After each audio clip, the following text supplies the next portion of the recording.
নমস্কার বন্ধুরা, welcome to soulful টায়ারের চ্যানেল। চলে এসেছি আজকে তোমাদের সামনে অনেক দিন পরে রিডিং নিয়ে। আশা করি তোমরা সকলেই ভালো আছো, সুস্থ আছো, পজিটিভ আছো এবং নিজের নিজের জীবনে পজিটিভভাবেই এগিয়ে চলছো।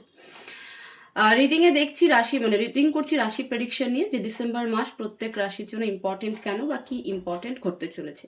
মেষ থেকে ধনু তো আপলোড হয়ে গেছে। যারা এখনও পর্যন্ত সেই ভিডিওগুলো চেক আউট করোনি, অবশ্যই আমার চ্যানেলে গিয়ে চেক আউট করতে পারো, কারণ সেখানে হয়তো তোমাদের জন্য কোনো ইম্পর্টেন্ট মেসেজ অবশ্যই থাকবে এবং সেখানে দেওয়া অ্যাডভাইসও তোমরা ফলো করতে পারো। এখন আমরা দেখব মকর রাশি। তো মকর রাশির জন্য ডিসেম্বর মাস ইম্পর্টেন্ট কেন, কি এমন ঘটতে চলেছে ডিসেম্বর মাসে। ওকে, তো তোমরা মন শান্ত করে নিজে নিজের ঈশ্বরকে প্রে করো, ডিভাইনকে প্রে করো, ইউনিভার্সকে প্রে করো। উনি যেন আজকের এই রিডিং থ্রু তোমাদেরকে সঠিক গাইডেন্স দেয়, সঠিক মেসেজ দেয়, সঠিক অ্যাডভাইস দেয়। মন শান্ত করে প্রে করো যাতে আমি তোমাদের এনার্জির সাথে কানেক্ট হতে পারি। প্লিজ ডিভাইন, মকর রাশির ডিসেম্বর মাস ইম্পর্টেন্ট কেন। এক সেকেন্ড, কার্ড পড়ে গেছে।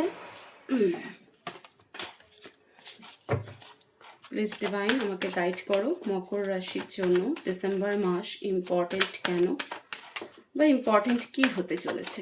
প্লিজ ডিভাইন গাইড করো।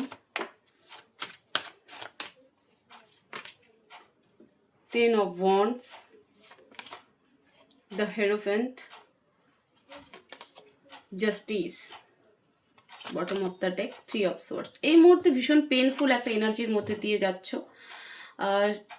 এমন কোনো ঘটনা বা এমন কোনো ইভেন্ট অবশ্যই তোমার লাইফে হয়ে গেছে বা কারেন্টলি হচ্ছে বা হয়েছে, যে কারণে তুমি ভীষণ কষ্ট পেয়েছো, মনে প্রচণ্ড পেনফুল এনার্জিতে রয়েছো, যেটা তোমাকে খুব বার্ডেন করছে, বোঝা মনে হচ্ছে, বদার্ড করছে যে আমার সাথেই কেন হলো। বা এরকমও হতে পারে যে প্রচুর রেসপন্সিবিলিটির জন্য তোমার মন ভীষণভাবে ভেঙে যেতে পারে যে আমি একাই কেন, আমি আর এই বোঝা নিতে পারছি না। তো যেমনই এনার্জি হোক, এনার্জি কিন্তু এটাই যে এই মুহূর্তে তোমার মন ভীষণভাবে কষ্ট পাচ্ছে, মন ভেঙে গেছে কোনো না কোনো কারণবশত বা কোনো না কোনো ঘটনার কারণে। তোমার মন কিন্তু কারেন্টলি প্রচণ্ড ভেঙে গেছে, তুমি ভীষণ আপসেট আছো। ওকে, কারো কারো ক্ষেত্রে বলবো হার্টের কোনো সমস্যা হচ্ছে, তো কেয়ারফুল, ডাক্তারের সাথে কথা বলতে পারো বা ডাক্তার দেখিয়ে নিতে পারো। এবার আমরা দেখব ডিসেম্বর মাসে ইম্পর্টেন্ট কি ঘটতে চলেছে। যে এনার্জিতে আছো এবং ডিসেম্বর মাসের প্রথম সপ্তাহে যে ঘটনাটা ঘটবে সেই এনার্জি জুড়েই কিন্তু পুরো ডিসেম্বর মাস তোমার থাকবে, সেই এনার্জির সাথেই কানেক্টেড থাকবে। 10 of Wands-কে ক্ল্যারিফাই করো please divine, clarify 10 of Wands।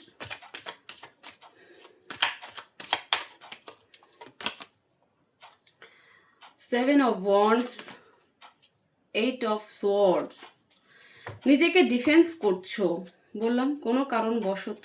2 of Cups in reverse, কোনো রিলেশনশিপে তুমি ব্রেকডাউন হয়ে গেছো, কোনো রিলেশনশিপ তোমারকে বিট্রে করে দিয়েছে, যে কারণে তুমি ভীষণ আপসেট এবং সেটাই তোমার কাছে সব থেকে বড় বার্ডেন। ডিসেম্বর মাসে যেটা হবে, এই রিলেশনশিপের কারণে তুমি নিজের মধ্যে প্রচণ্ড বার্ডেন ফিল করবে, নিজেকে বোঝা মনে হবে, বিরক্ত লাগবে, নিজেকে ডিফেন্স করবে, নিজেকে স্টাক ফিল করবে শুধুমাত্র এই সম্পর্কের কারণে। এই সম্পর্ক হয়তো তোমার জন্য ভীষণ স্পেশাল ছিল বা স্পেশাল, তুমি কখনো ভাবোনি যে এই সম্পর্কের কারণে আমাকে এত কিছু ফেস করতে হবে বা আমাকে এতটা কষ্ট পেতে হবে বা এইরকমভাবে আমাকে ডিস্ট্রয় হতে হবে, এটা কখনো তুমি আশা করোনি। দ্য হেরোফেন্টকে ক্ল্যারিফাই করো, ক্ল্যারিফাই দ্য হেরোফেন্ট।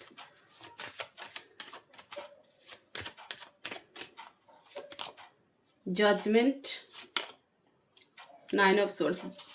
দেখো, এমনটা হতে পারে যে তোমাদের ম্যারেজ ফিক্স হবে, তুমি যার সাথে রিলেশনশিপে ছিলে সেই ব্যক্তির সাথে হয়তো ম্যারেজ হবে না ফিক্সড, অন্য কোথাও হবে, সে কারণেও তুমি বার্ডেন ফিল করছো। বা এমন হতে পারে তোমার যিনি পার্টনার রয়েছেন তার ম্যারেজ কোথাও ফিক্সড হবে, যেটা তুমি কখনো আশা করনি, আনএক্সপেক্টেড এই ঘটনাটা তোমার সাথে ঘটবে। বাট এখানে ম্যারেজ তো কনফার্ম, সেটা তোমারই হোক চাই তোমার পার্টনার হোক।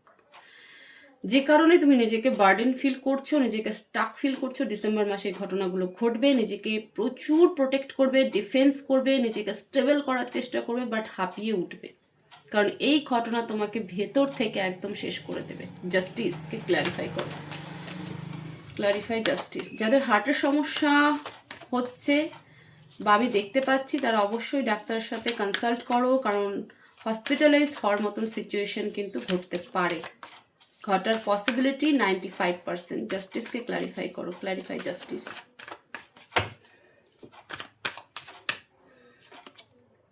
Ace of Pentacles, 5 of Swords, Strength, 4 of Wands.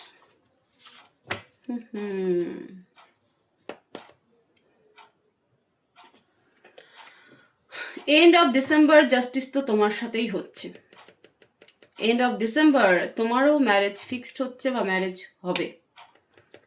End of December নিজের এনার্জির মধ্যে হিউজ চেঞ্জ হবে, নিজেকে প্রচুর যুদ্ধ করে এক প্রকার তুমি এই এনার্জিতে আসবে। একটা সময় ডিসেম্বরের লাস্ট এন্ড অফ ডিসেম্বর তোমার ভেতরে সেই এনার্জি ক্রিয়েট হবে যে আমার নিজের জাস্টিস নিজেকেই করতে হবে।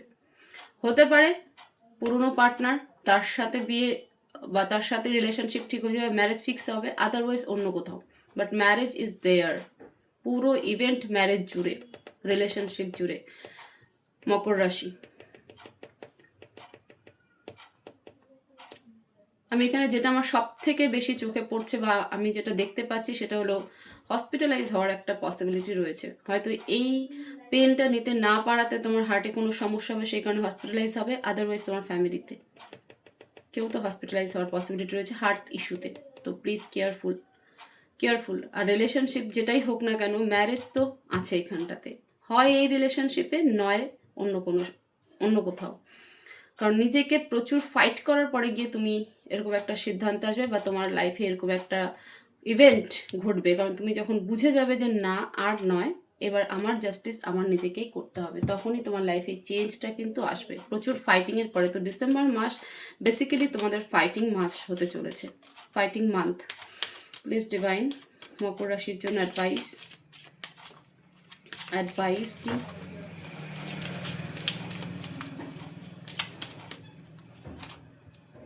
ইয়েস, কোনো কোশ্চেন থাকলে তার আনসার ইয়েস। অপরচুনিটি, হয়তো তোমার লাইফে নিউ প্রপোজাল আসবে, এই সম্পর্ক বাদ দিয়ে নতুন কোনো সম্পর্কের প্রপোজাল আসবে। ট্রাস্ট, ভরসা রাখো, ঈশ্বরের উপরে ভরসা রাখো, সময়ের উপরে ভরসা রাখো, সব কিছু ঠিক হয়ে যাবে। চুজ এ নিউ ডিরেকশন, নতুন ডিরেকশনকে চুজ করতে বলছে। যে সম্পর্ক তোমাকে কষ্ট দিচ্ছে সেই সম্পর্কের জন্য ওয়েট না করে উপরওয়ালার উপরে ভরসা রাখো, সময়ের উপরে ভরসা রাখো এবং নতুন ডিরেকশনকে, নতুন দিককে, নতুন মানুষকে চুজ করো। তবে গিয়ে তোমার লাইফে সব কিছু চেঞ্জ হবে এবং এই পেন থেকেও তুমি বেরিয়ে আসবে। ওকে, তো এই ছিল মকর রাশির ডিসেম্বর মাসের প্রেডিকশন, যে ডিসেম্বর মাস ইম্পর্টেন্ট কেন, কি ঘটতে চলেছে। হোপফুলি এই ভিডিও তোমাদেরকে প্রচুর হেল্প করবে, বুঝতে সাহায্য করবে যে কি করা উচিত কি করা উচিত নয়। এখানে দেওয়া অ্যাডভাইসকে অবশ্যই ফলো করো। ভিডিও ভালো লেগে থাকলে অবশ্যই ভিডিওতে লাইক করবে, শেয়ার করবে, কমেন্ট করবে এবং চ্যানেলকে অবশ্যই সাবস্ক্রাইব করবে। সবাই ভালো থেকো, সুস্থ থেকো, দেখা হবে নেক্সট ভিডিওতে। Thank you so much.